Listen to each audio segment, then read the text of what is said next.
All right. We back with another episode, No Pump Fakes. You already know the vibes. But before we start talking about basketball, I just want to bring attention to the fact that this man Ahmad decided to wear a soccer jersey on a basketball podcast. That's It wouldn't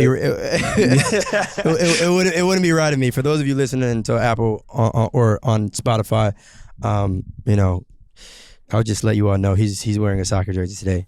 So other than check this out. Other than basketball, soccer's football. Football, soccer's American. You say soccer because in America, okay. Football is the second greatest sport in the world. All right. Well, as long as you believe it's top two, and it is two, because you both know which one is number. Because you both know which one is number one. But anyway, all right, y'all. I just had to make sure. I said that before we got things started. But yeah, today's gonna be a Boston Celtics episode. So off rip. I want to, show some appreciation to Marcus Smart, right? Just got his recent contract extension. Shout out to him. Hold up. If you're going to start an episode off talking about the Boston Celtics. My goodness let's not gracious. Be disrespectful. First of all, if you really want to take it there, you lucky I start off with Kemba. You lucky I didn't start off with Kemba. If you really want that smoke. The fact why would you? I'm saying the fact that Boston did my man's wrong, let him go. Let's get to it. If you really want to take it there. If you really want to take it there. I'll let you finish your monologue. Go ahead. The monologue. Go ahead. No, I was just, going to congratulate Marcus Smart on getting his contract extension. Look, we all know we're going to talk about Jayson Tatum when we talk about the Celtics. That's not, I'm not hiding that, but just let's get there first. All right, it's okay to, congratulate Marcus. You got a contract extension. Robert Williams too. All right, how about this? You run. You go ahead. You run. No, you start. You start. Robert Williams, Marcus Smart. What did Marcus Smart get? Like a 4-year? What he got? Like 90 mil, didn't he? It's funny. Another guy who had a contract with the Celtics. Who? Dennis Schroeder.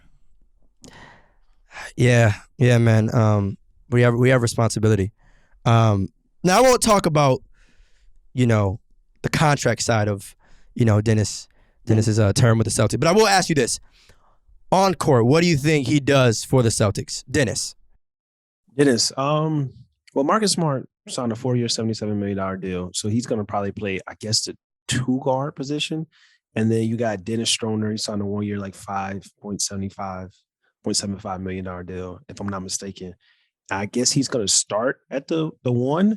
And I think this is a perfect opportunity for Dennis because he's a two-way point guard. People can talk about him not taking the Lakers contract and stuff like that. Dennis is still a really, really good player in the NBA. And he's 27 years old. Like I said, he plays both sides of the ball. He can guard 90 feet. He was the Lakers' best perimeter defender last season. People, you can say whatever you want to say about Alex Caruso. Dennis Schroeder was the best Lakers perimeter defender last season. And also he can score in a variety of ways. Like he doesn't do anything like extremely like so dominant on the offensive side of the floor, but he can shoot threes. He can hit a midi.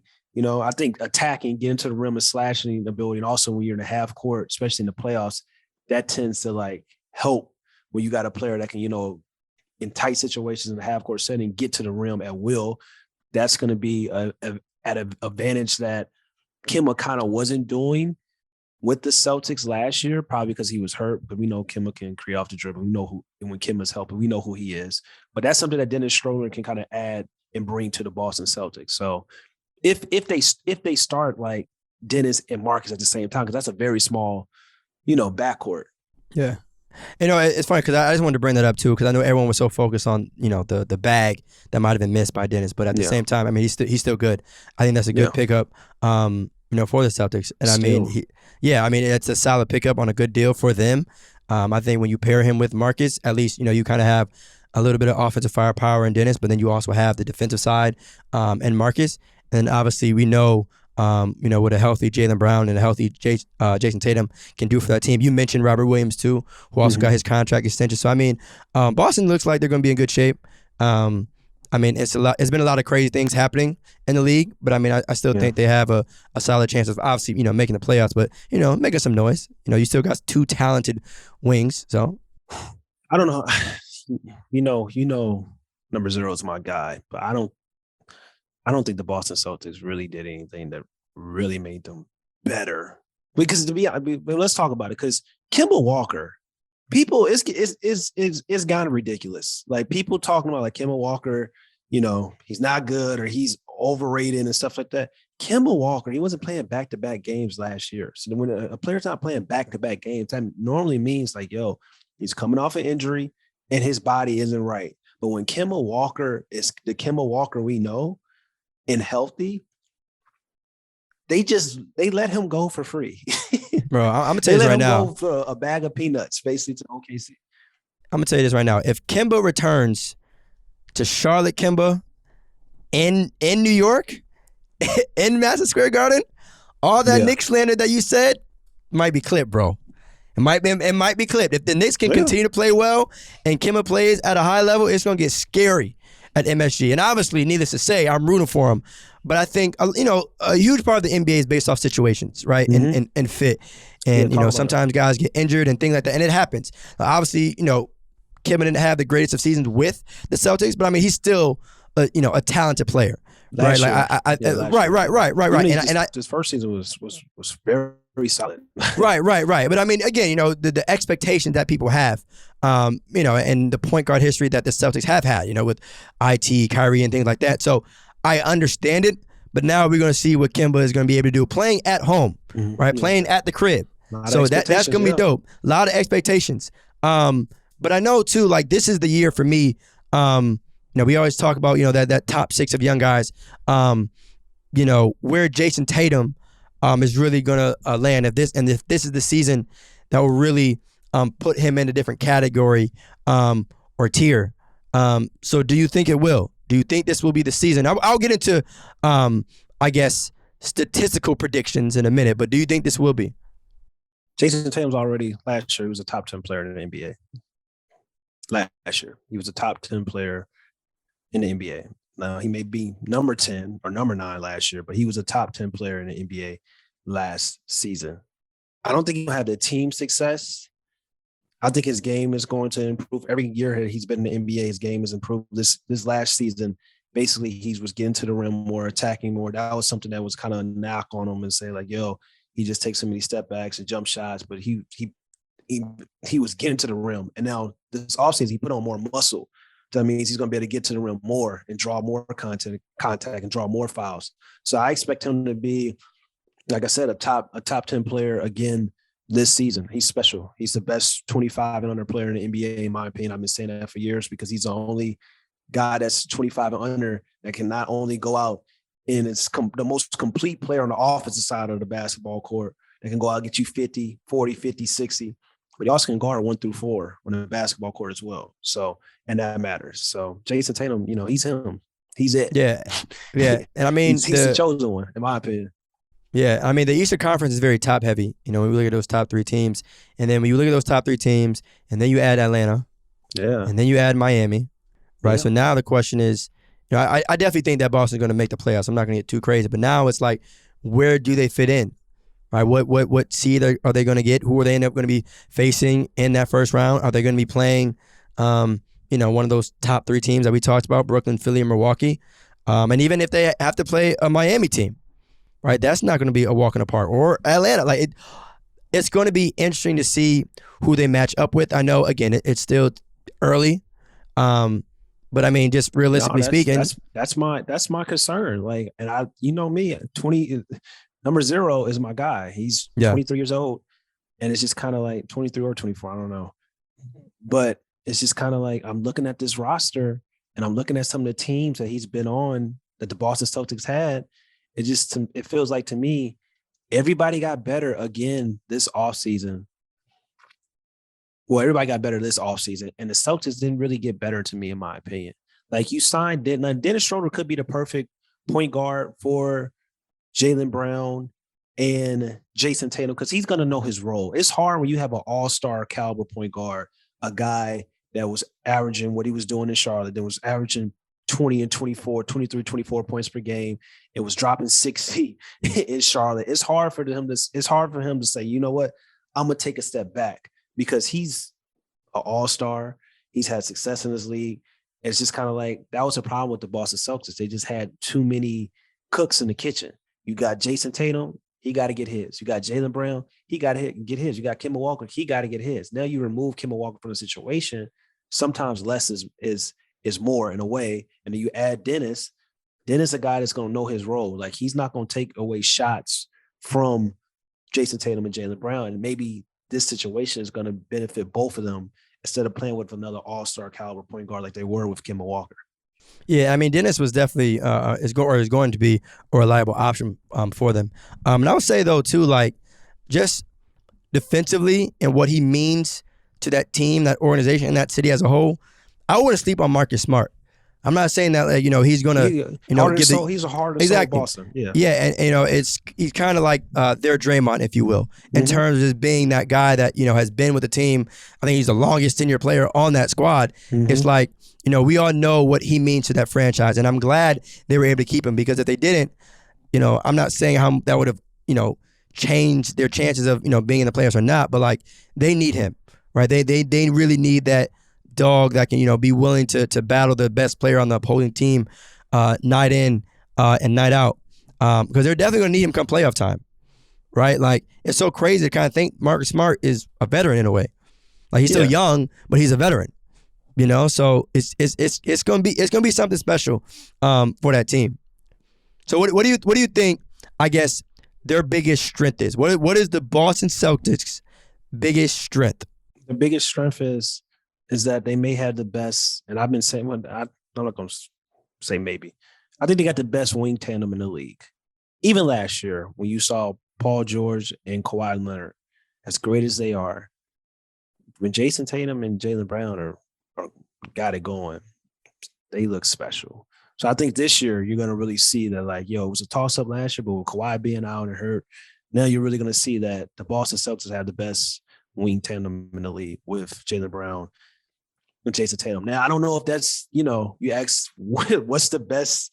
You ask, what did you ask? You ask, like, what's the what's the Celtics' biggest strength? Yeah, what's their biggest strength? I guess it just has to be those two players, those two young studs.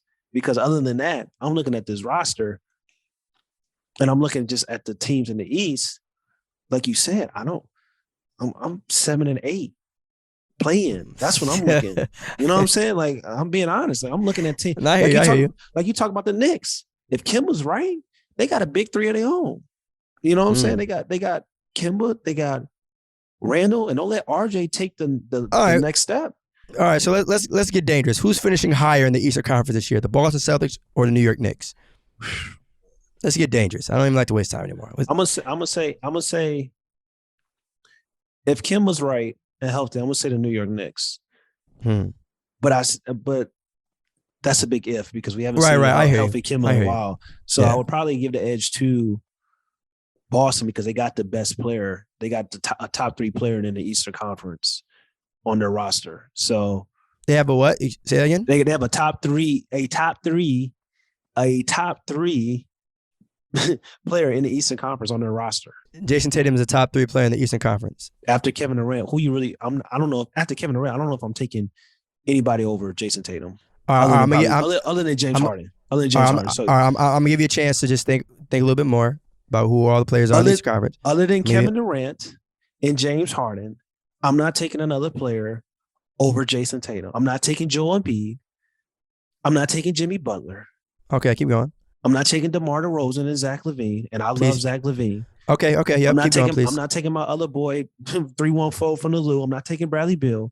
Okay, I need you to keep going. I didn't top 5 guys. No, you did not. No, you did not. Top 5 guys. No, you did not. Oh, yeah. Giannis. Okay then.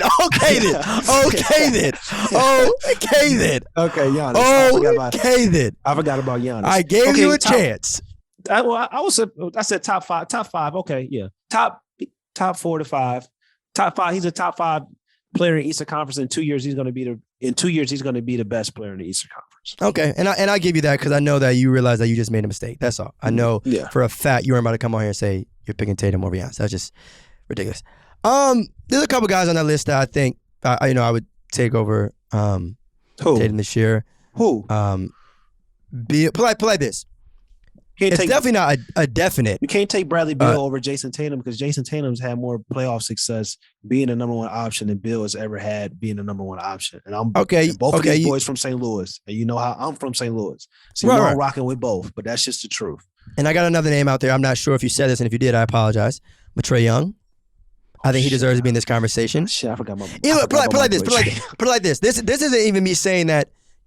I would definitely take all these guys over Tatum. Yeah. It's just more of a.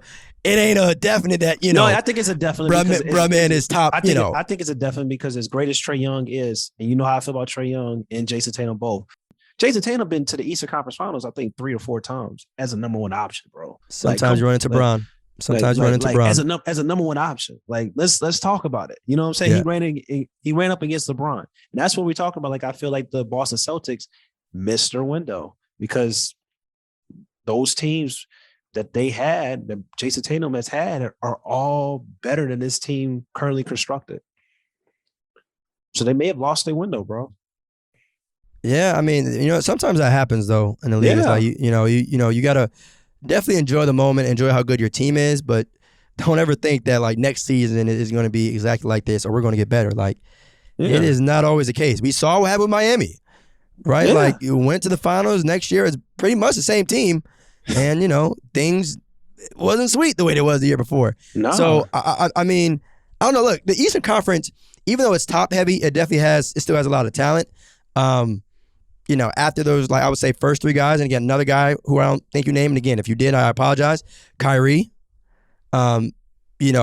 We all know what type of time Kyrie is on. When it comes to him. There's no pump face. Name what? Name the top 5 players in the Eastern Conference heading for the 2021-2022 NBA season. Name them. Let's get it going.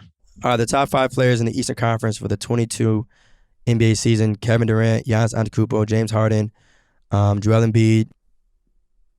5th one is a toss-up. You know what? I'm gonna go Trae.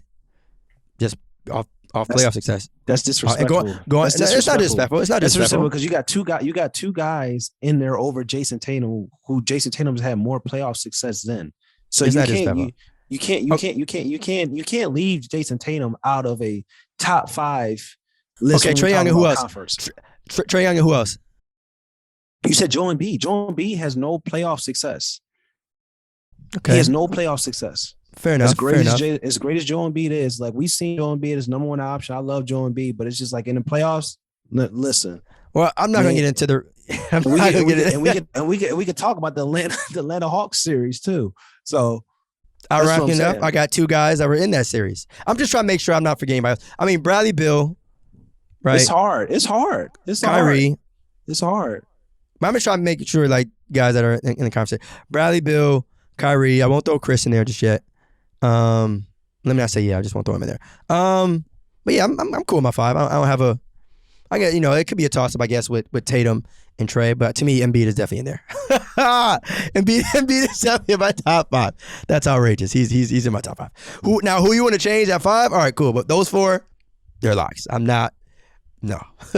Joel Embiid's not a better player than no GM is taking Joel Embiid over Jayson Tatum to start their franchise with.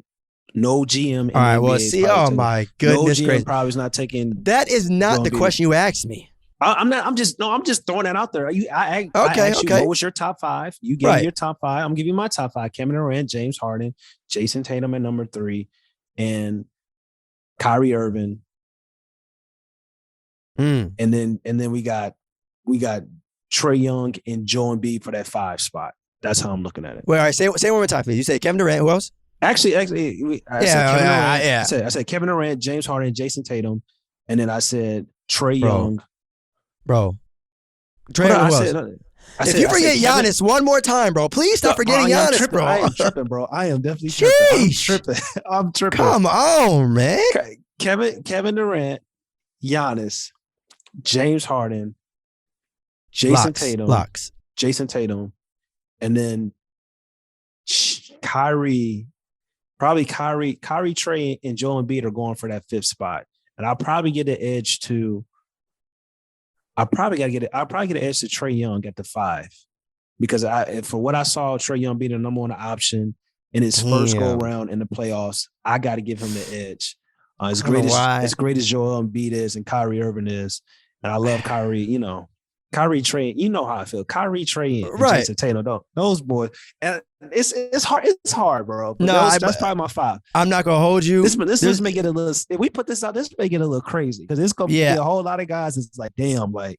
No, I'm not gonna hold you. I think the nation's capital might have a few words for us because even though we kind of swapped on certain names, Brad, I feel like, bro, I know the playoff success isn't there, but Brad is cold. But who? Brad is cold, bro. I know, but his team, dog. And you know how much I love playoff success. Who we taking out of that top 5 to put Brad? Of course, I always throw that question out there.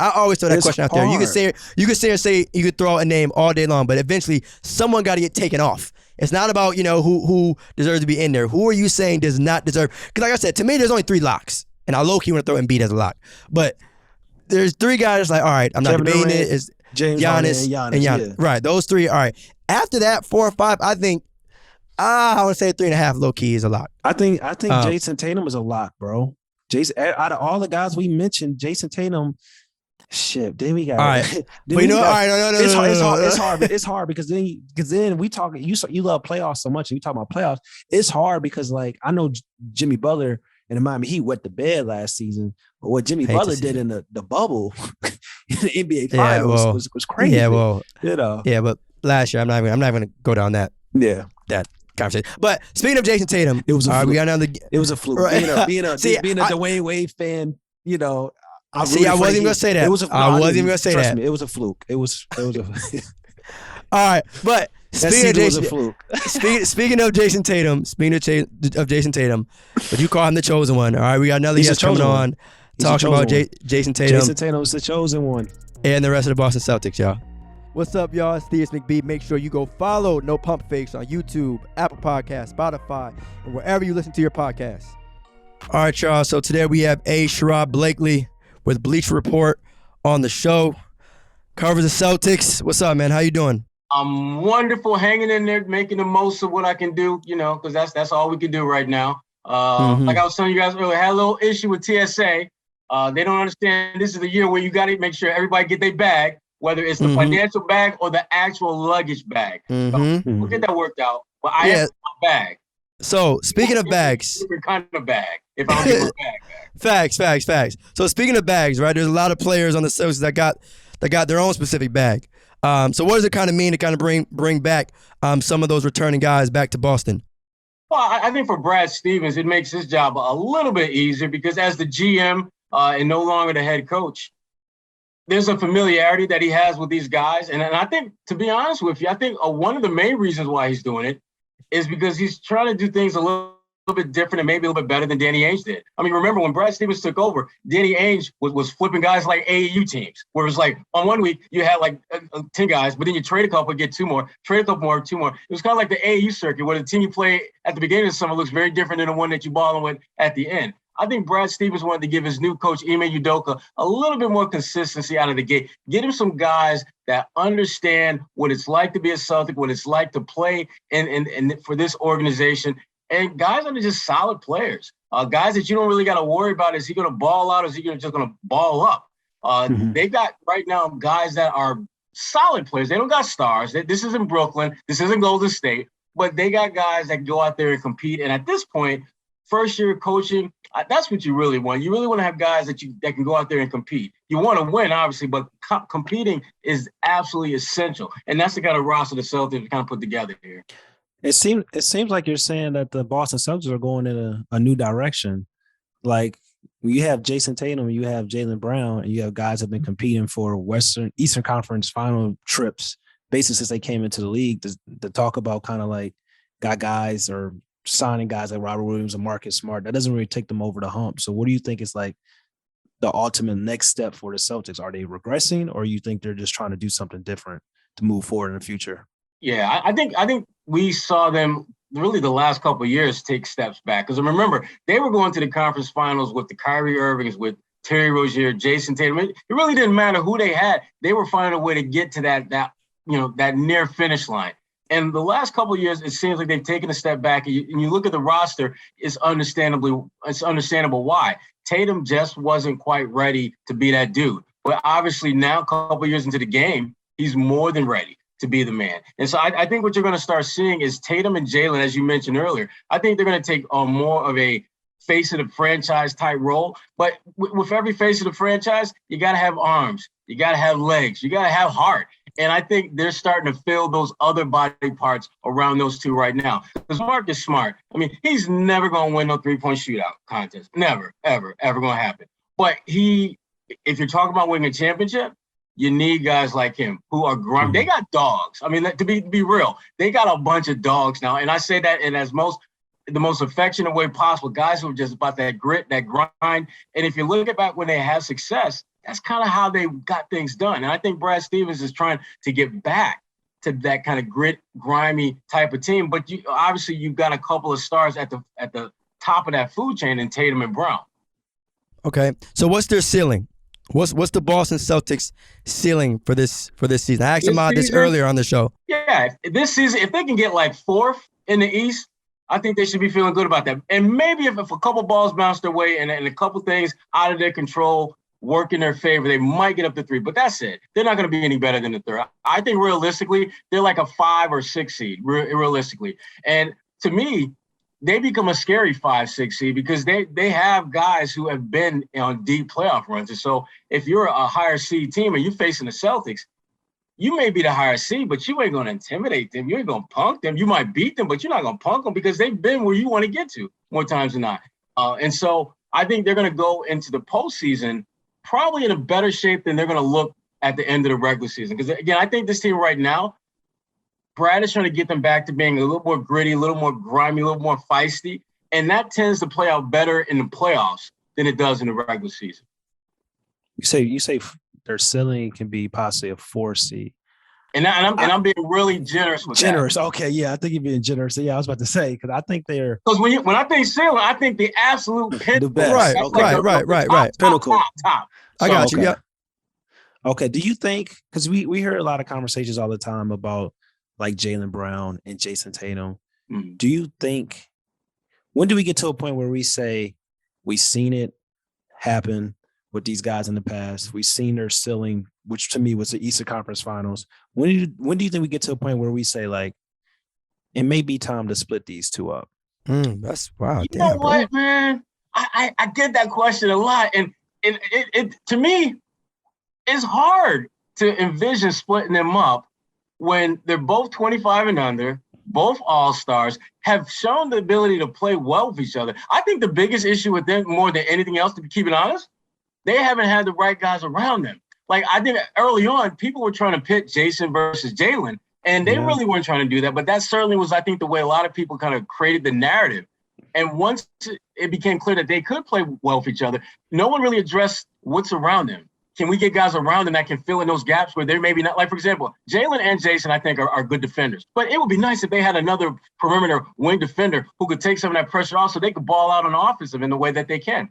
And both of those guys, I think, are pretty good rebounders. But it'd be nice if they had, like, another guy in then maybe that 6'6", 6'8" range who could do some work on the glass and maybe attack and be aggressive and do some of the dirty work, like Aaron Neesmith, for example. I think he could be one of those guys. Josh Richardson, they just added. I think he could be one of those guys that will take some of that pressure off. And I think that's part of what Brad's thinking is right now is we got 2 young studs in the roster who actually like each other, who actually can play well with each other. But my job as a GM is, can I put the pieces around them so that their games can be amplified and other guys get what they need?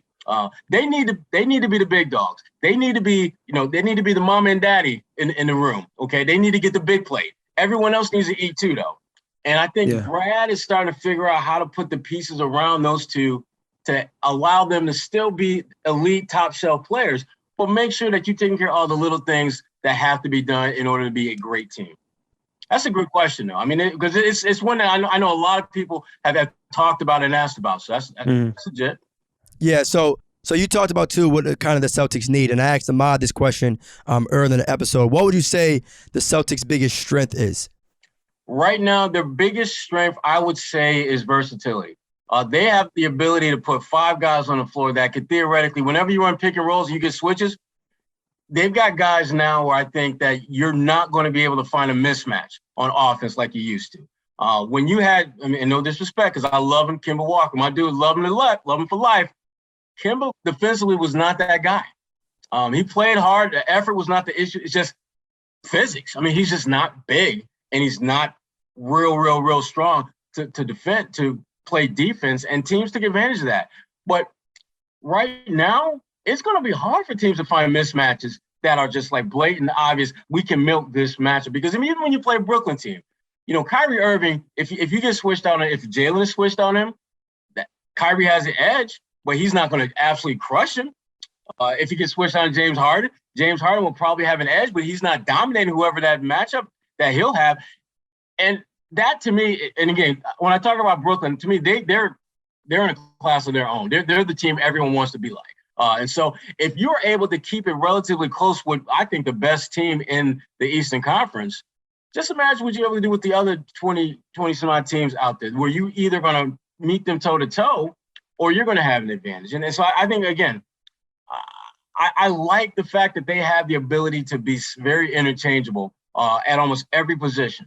And that, I think, that's their strength. To me, they don't have stars in this team, or they don't have like the upper echelon stars. They've got very good players with Tatum and Brown, but they got to get it done by committee. I don't know. So someone on the show feels that Jayson Tatum is a top 10 player in the league, and a top 5 player in his conference. Top 5 in his conference.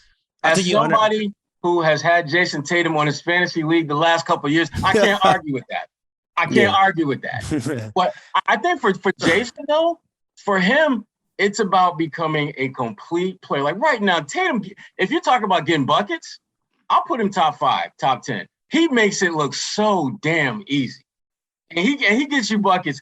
You get the 3-ball, catch and shoot, dribble drive, post game, free throw line. I mean, he can score from all levels at a high, efficient clip. That, to me, is special. But for him to be, to me, that guy, like a top 5, top 10 player, I need to see him be a little more consistent on the defensive end of the floor. Because when he first came to the league, I thought that part of his game was actually going to excel quicker than the offense. But it's been just the opposite. Defensively, he needs to be a little bit more consistent. Offensively, he's right. He's got the package right now. He doesn't have to do a damn thing to his game offensively, and he will be an all-star for the next decade, easily. Yeah. Jason, I mean, you talk about defensively. Well, it's just when you're the number one scoring option, and you relied on to do so much on the offensive side, you know, defense is 90% effort. So it's just like Jayson Tatum can guard 1 through 4. Yeah. Easy.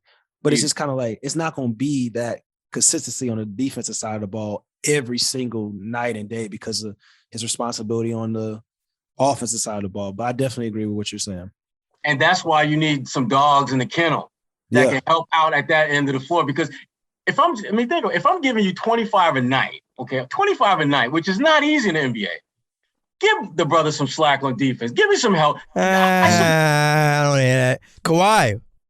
I shouldn't have to give you 25 a night, and I got to go out and guard Kyrie, and I got to go out and guard James Harden, and I got to go out and guard Paul George. Give me some help. I'm giving you 25 a night. I'm not asking you to get 25. I can get 25. Let me get what I can to help the crew. You help the crew. Put that dude. You ain't gonna lock him up, but at least make life hard on him so that I can get mine, and we can win.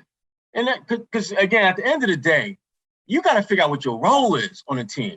And just because the role that you want is not necessarily the role that your team needs. Like Tatum, they need him to get buckets. Yeah. They need him to get, and they need the other guys who maybe can sort of kind of, but not really score like him. We need you to figure out what you can do that he's not doing. That's how you win a championship. And that's why, to be honest, that's why I originally kind of brought up the conversation about Jaylen Brown and Jayson Tatum, because I know they like each other. I know they even play well with each other. But the problem is, I looked at the roster of the Boston Celtics. I saw Kemba Walker. I saw Marcus Smart take consistent 3-pointers when the game is on the line. I saw Jaylen Brown. It's a whole bunch of guys that were on that team, and even still on that team. I look at Jaylen Brown, I look at Marcus Smart.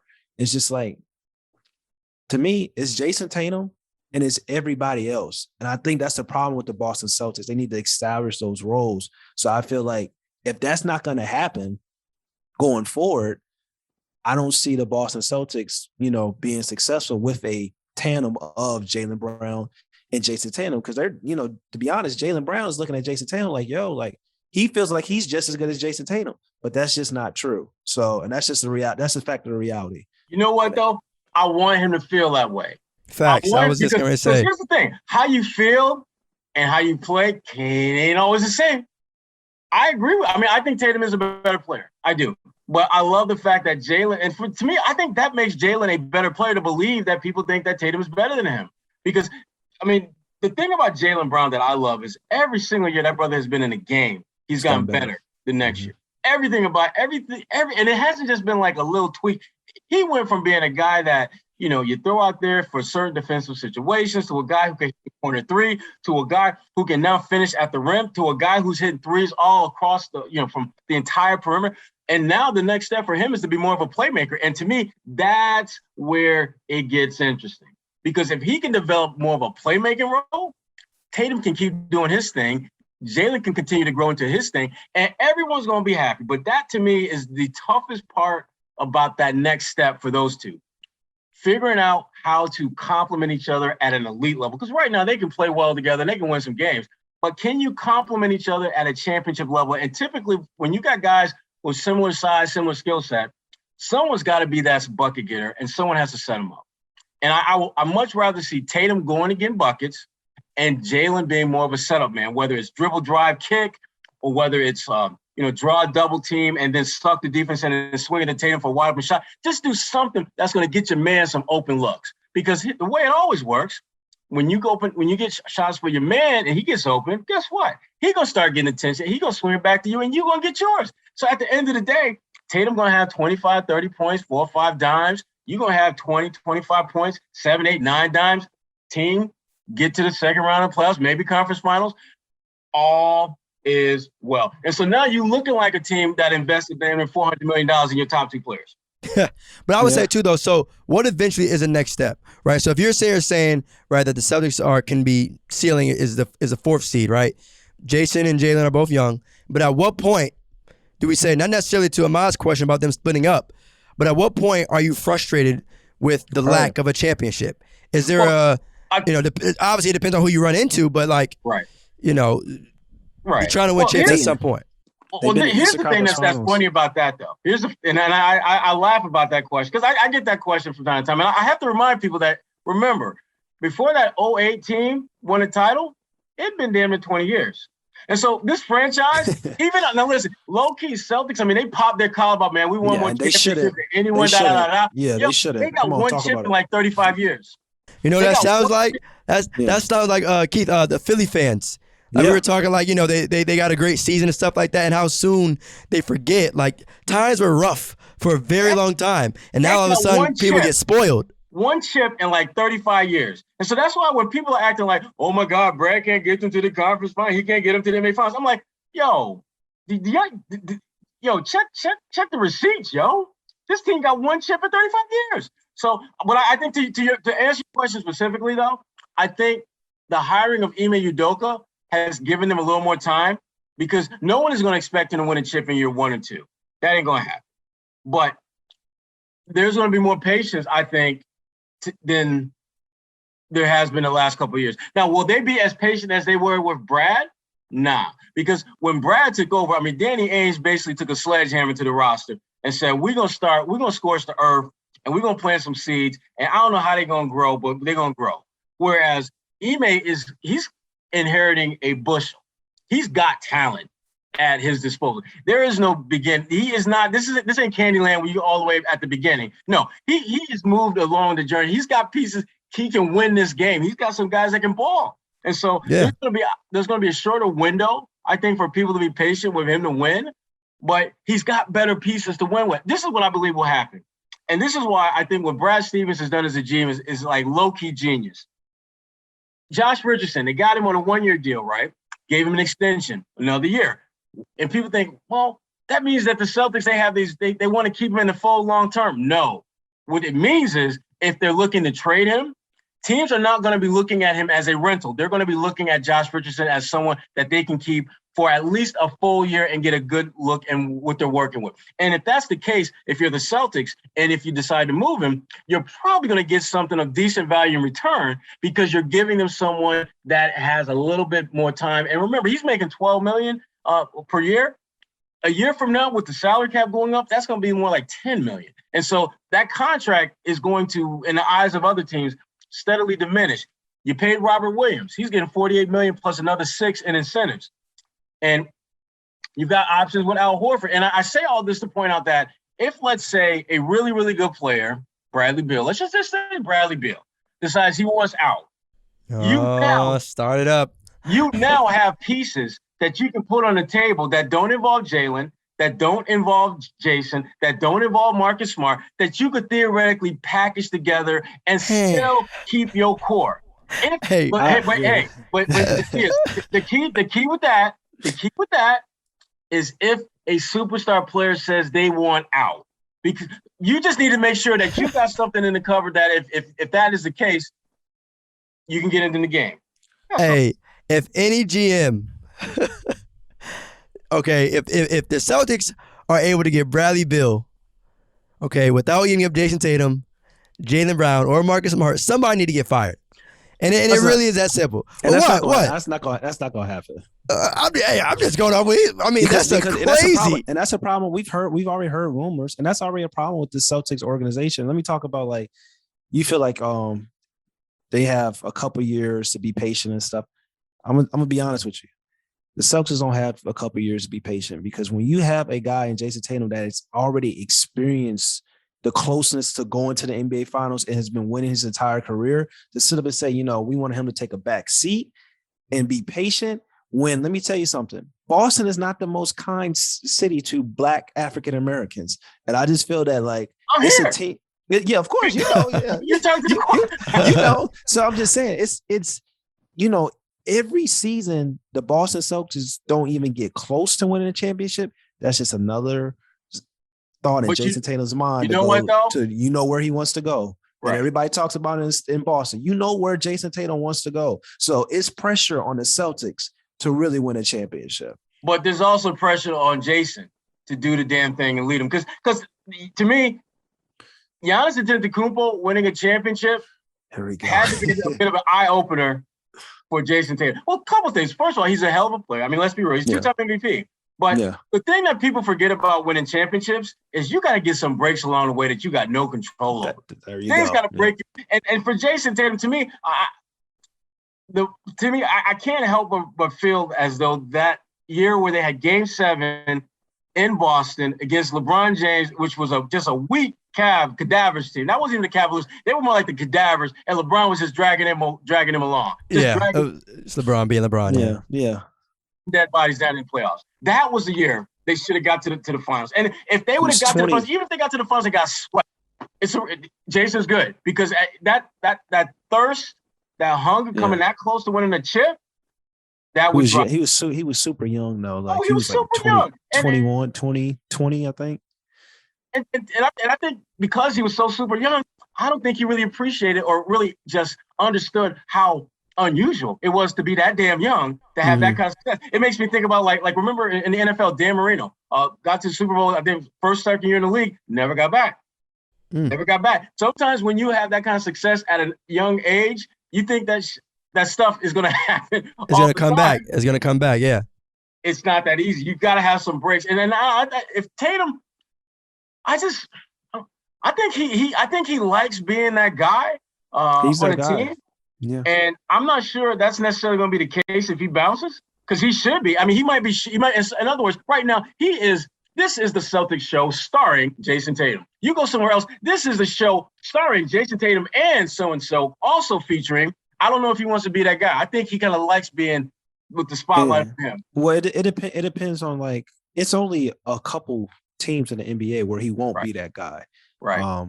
So it's just kind of like, all I'm saying, in 3 years, if the Boston Celtics do not win a championship, don't be surprised when Jayson Tatum pulls an Anthony Davis move to get to where.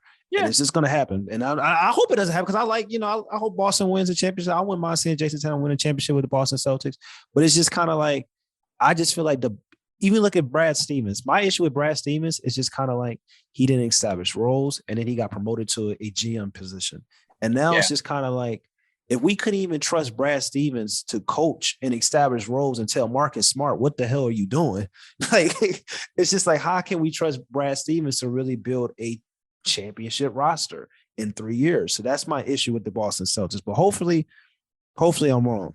Well, I'm hoping that Ime Udoka will have a major influence because when you look at the culture that he's come from, I mean, in San Antonio, I mean, you talk about small markets and winning. I mean, that's all they did down there. And then he's coming from Brooklyn where he's working with KD and Kyrie and James Harden. So he's been around great players. He's seen great teams. He knows how that looks. And I think that experience is going to help him because, like, just talking with him now, when he talks about Marcus Smart, he talks about Marcus Smart needs to be one facilitator, get other guys shots. And if your head coach is talking about that before he's had a single minute of you in the gym, guess what he's expecting when he sees you first day? You ain't shooting 30-footers, bro. Now we got more than enough shot making assassins on the squad. We need you to lock down folks. We need you to put folks in the clink. We need you to draw like 2 charges in like 10 seconds like you did on James Harden. Need you to be that dude. Not the one you want to be, but the one we need you to be. And they got another dog, and Dennis Schroeder. Talk about him. Listen. One of the things Doc Rivers used to say all the time about when you're putting teams together is, I need agitators. I need instigators. Dennis Schroeder is an absolute bona fide instigator. He gets in your mug. He gets under your skin. And as someone who has been around those type of guys for a long time, I love them because I'm not winning a championship if I don't have guys like that. I think about guys like back in the day, like James Posey, when he was with the Celtics and they won that chip. James Posey wasn't getting you 20 points. He wasn't going to get you 8, 9 rebounds. What he was going to do was get under the skin of the other team's best scorer and make them take some shots they shouldn't, pass up some shots that they had second-guessed themselves, make an impact. Schroeder can score. I think he's a really pesky defender. And again, he's a pain in the ass. I mean, to be real with you, he's a pain in the ass. He's a great defender. And to me, when you don't have a James Harden, Kyrie Irving, Kevin Durant, what can you combat that with? Instigators. That's what you got. So I like the pickup. I love the price. I feel bad for him and his family. He doesn't. Because he passes some. When we talk about NBA players, we talk about like multi-generational wealth. 85 million qualifies as multi-generational wealth. To go from 85 to like 5 and some change, man, look. Listen. Praying for that man. Listen, I mean, I'm gonna tell you now. I thought Black Twitter was real easy on him. They went at him, but they could have gone hard. It could have been way worse. It could have been a little worse. But one of the final questions I have for you is, you mentioned James Posey and Doc Rivers and that championship team. How do you in KG's jersey, right? Just got announced recently that they're gonna retire his jersey in Boston. So how do you think that team would have played in today's NBA, especially with the big three? That 08 team? Yeah.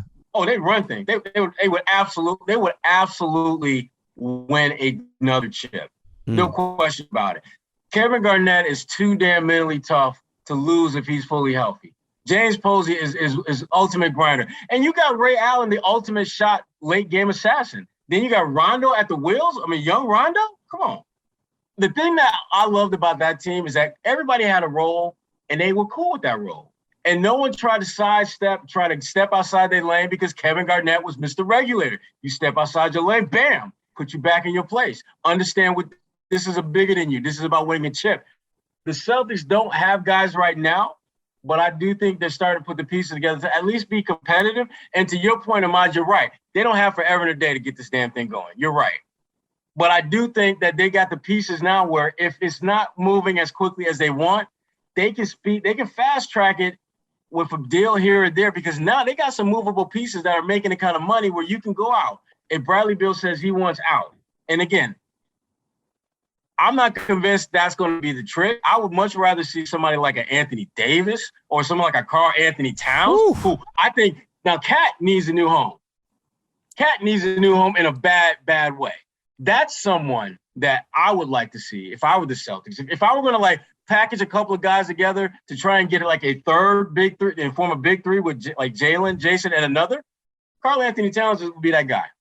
All right, we're going to have to make sure we definitely do another episode then, because I promise you, if Bradley Beal or Karl-Anthony Towns ends up being on the Celtics and they're able to keep Jayson Tatum, Jaylen Brown, and I know you didn't mention Marcus Smart, but if they're able to keep those three together and add one of those two guys, they're going to get that chip.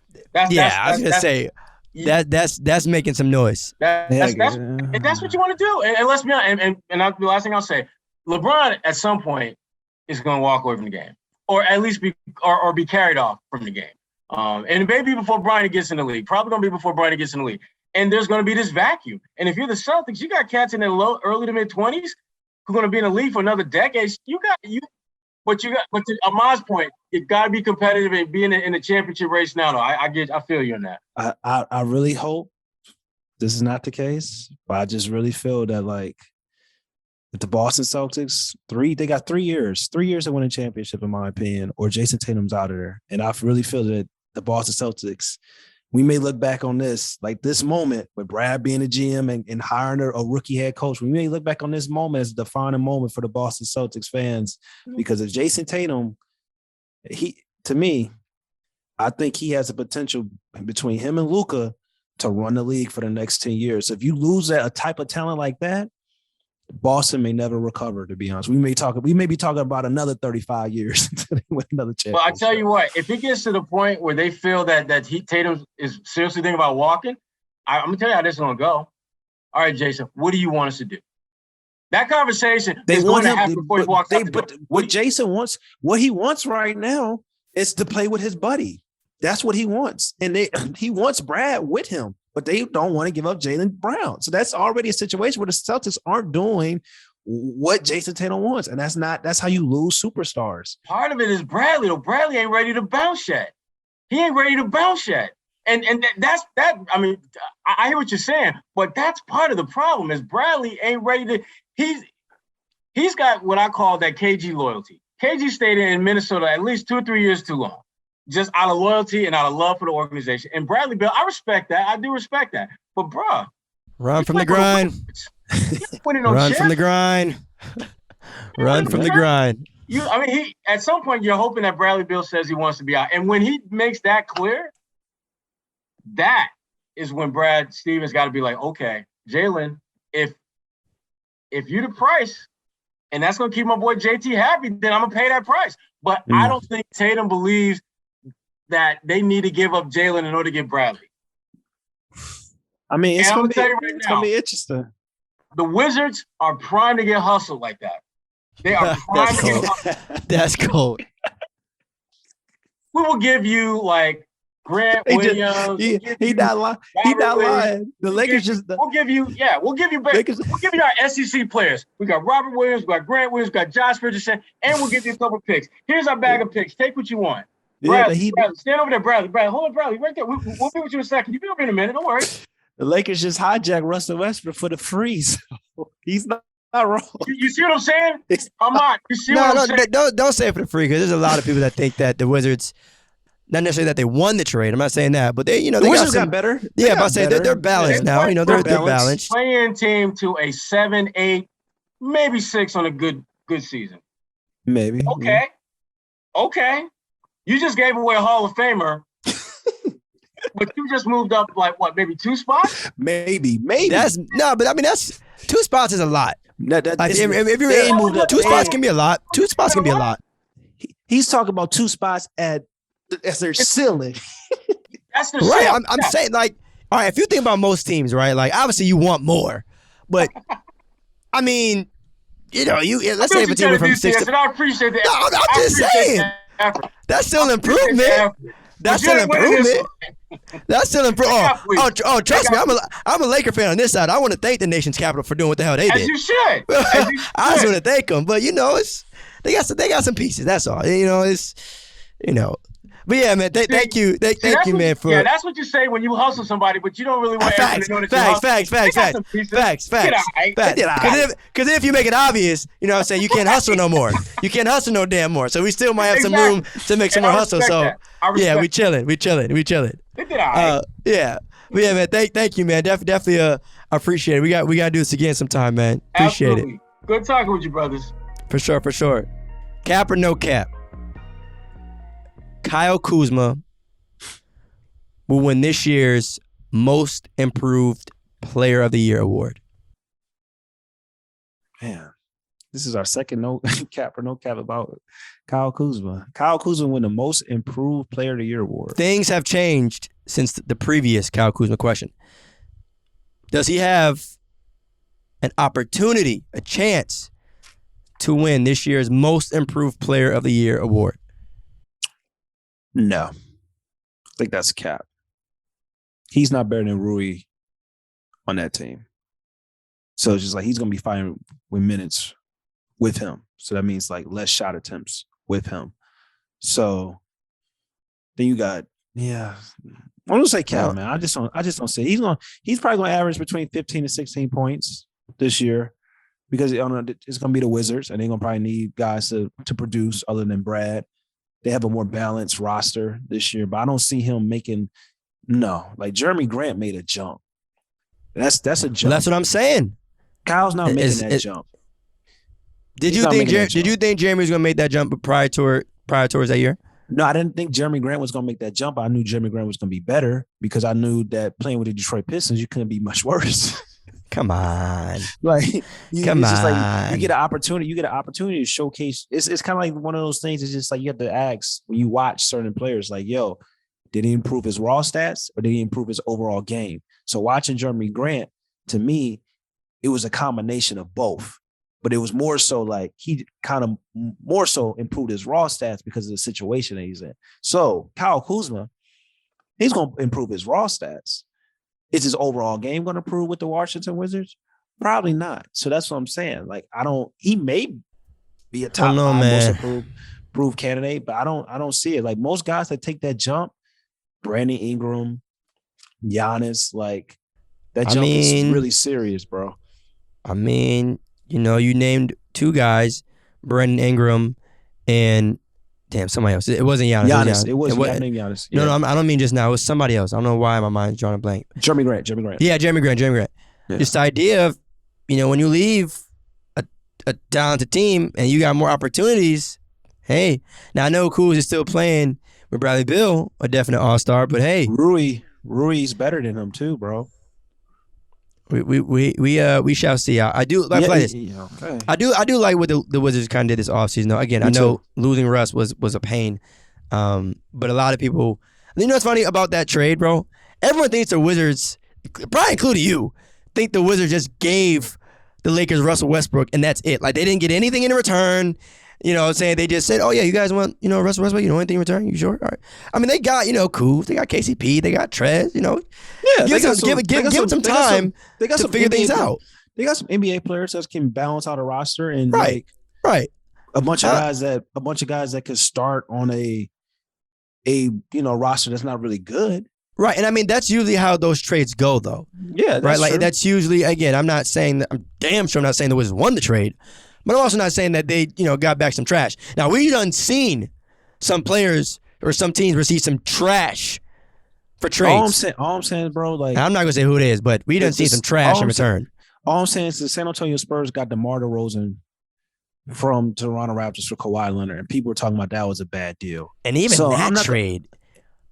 that trade, I mean, one of those teams could have got real greedy because their superstar made it clear that they didn't want to be there. So, yeah. I mean, shout out to both teams, though. One of those teams won the championship, and it worked out. So, no, I'm just saying, it's just kind of like if people are talking about that was a bad trade, I can't guess the Wizards ain't really getting nothing. For Russell Westbrook was a Hall of Fame. He averaged a triple-double. He was hurt most of the season. Then toward the back end of the season, he really showed that, I'm still here. Like the Lakers got Russell Westbrook, bro. Like they didn't give up much to get Russell Westbrook. I'm not debating who won the trade. We all know who won the trade. I'm just saying that the Wizards didn't get nothing. I mean, they got some. Play this.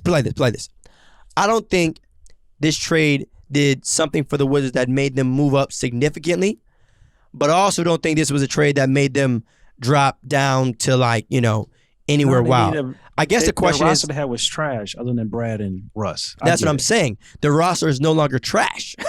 The roster is no longer like, well, damn, who in the hell? You know what I'm saying? There's a little bit of more balance. You lost a superstar. You lost a Hall of Famer, yes. but there's balance. I'd rather have Russ, but I can't get mad at having a little bit more balance on your team. I think you got to look at Christian Wood, Kevin Porter Jr. Those all guys could be most improved player, and they on the same. They're on the same team, yeah. On the same team, so they probably gonna compete. Could KPJ get it? You think he could? Only reason why I say this because age. I mean, I kind of want to, when you're that young, it's like, all right, what's the cutoff? I'm just saying, it's like you never know what could happen. Like RJ Barrett, what if RJ Barrett takes the leap with the New York Knicks? Like Julius Randle took a leap, but what if RJ Barrett takes a leap? You know what I'm saying? Like, that could happen. To me, I think what should get factored in is like expectation versus improvement, if that makes sense, right? Because if you're RJ, right, you're still young, you're third overall pick. Granted, again, statistically, you improve, but like, we kind of thought you were going to do this. So it's like, unless he jumps into like 26, 27 points a game, is it really an improvement, or is it just your time to develop? And you know what I mean? That's why I don't think Kyle Kuzma is not going to. Kyle Kuzma's not jumping to be a 20-point scorer. If he jumps to be a, well, that's what I'm saying, Katie. Yeah, only way he jump into a 20-point scorer is if the Wizards are battling in a play-in situation again. That's the only way that they got to need Kyle Kuzma to put up 20 points a night. But if you look at that roster, is Kuzma better than Trez?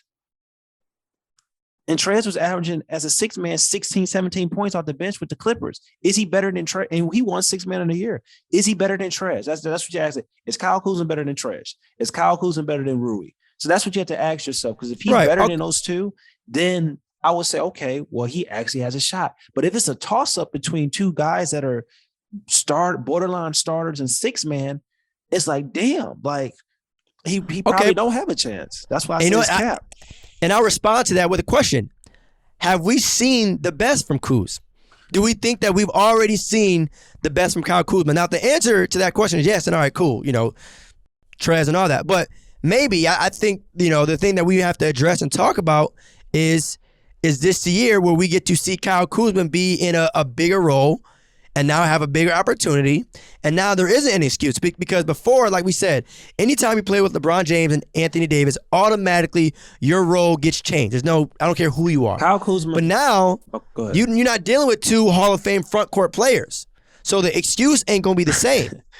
I'm not saying that he's definitely going to go out and go crazy. I'm not saying that. But I'm saying this is going to be a deciding factor for how, we might view him. I've been viewing him the same way. Come on. He came into the league when people were talking about he was better than Brandon Ingram because he was more of a scorer. Let me tell you something. Those are some wild LA times. I'm not going to lie to you. Those were some wild LA times. Even Lonzo Ball, he's not better than Lonzo Ball. I hate to tell people this. He's not a better basketball player than Lonzo or Brandon Ingram. Okay, but that's your. Kyle Kuzma if Kyle Kuzma at his best improving. Shit. All right. Let me say disrespectful. Play this. I got you. But play this. The only reason why you're able to say that BI is so much better than Kyle Kuzma right now today. No. It's because of what he's doing with New Orleans. Hold on. Listen. Just listen. I am not saying that there was a time where Kyle Kuzma was better than Brandon Ingram. But what I am saying is that answer is very easy to say now because Brandon Ingram had that opportunity. It was easy back then. When you saw Brandon Ingram with the Los Angeles Lakers, you saw his potential. You knew he had tools to succeed. Exactly. He was very young.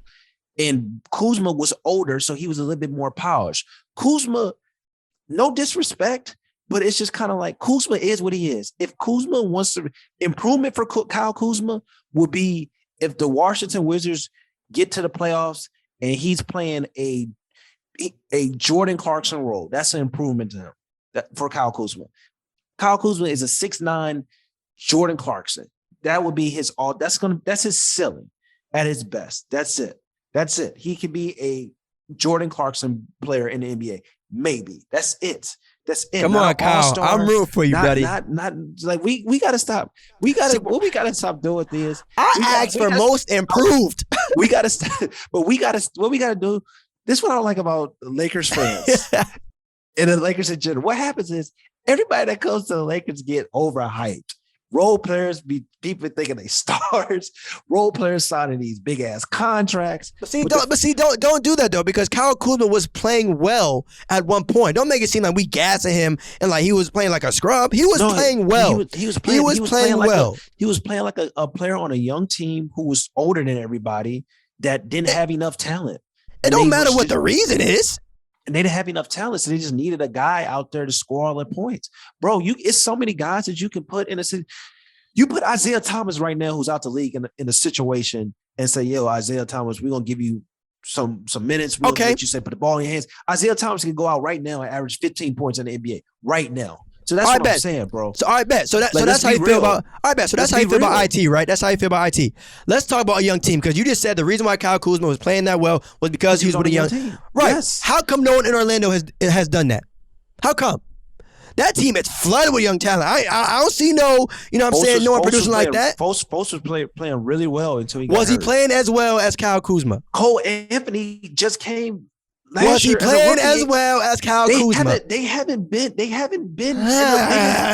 with Orlando long enough for you to say that. Why? Because they're young.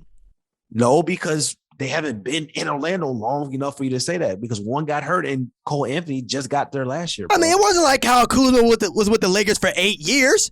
The baby Lakers was 3 years. That's what I'm saying. Young out there hooping. That's what I'm saying. It wasn't not 10.